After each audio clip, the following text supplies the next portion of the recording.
అచ్చం మా హనులాగే ఉంది కదా పాప. ఎక్కడ చూసామంటే శ్రీశైలం నుంచి రిటర్న్ వస్తున్నప్పుడు టిఫిన్ తిందాం కదా అని ఒక ప్లేస్లో అయితే మేము ఆగాము. ఆపాలు సూపర్ సాఫ్ట్గా ఉన్నాయి, చాలా ఫేమస్ అంట, నాయర్స్ ప్లేస్. మీరు ఎవరైనా శ్రీశైలం వెళ్ళేటప్పుడు అక్కడ తినండి, చాలా బాగుంటాయి. మా హను కూడా ఫుల్గా తినేసి ఫుల్గా ఎంజాయ్ చేసేసాడు. ఆ గ్లాస్తో పిచ్చి పిచ్చిగా సౌండ్ చేసేసి అందరినీ ఇరిటేట్ చేసేస్తున్నాడు. ఇంకా నేనే గ్లాస్ పక్కకు తీసేసాను. తర్వాత అయితే మా హను కోసం పాలు, మా కోసం కాఫీ ఆర్డర్ చేసేసుకున్నాము. ఫుల్గా ఎంజాయ్ చేస్తూ ఉన్నప్పుడు కరెక్ట్గా పక్కింట్లో ఉందన్నమాట పాప. వాళ్ళు మలయాళీస్ అనుకుంటా, తెలుగు అయితే రాదు.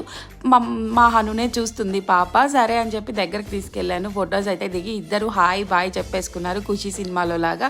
తర్వాత ఏముంది, డ్యామ్ క్రాస్ చేస్తున్నప్పుడు ఫొటోస్ తీసుకొని పక్కకు వచ్చాము. ఇంకా ఫుల్గా ఎండి చేపలు, ఎండి రొయ్యలు అన్నీ కనిపించాయి అనమాట.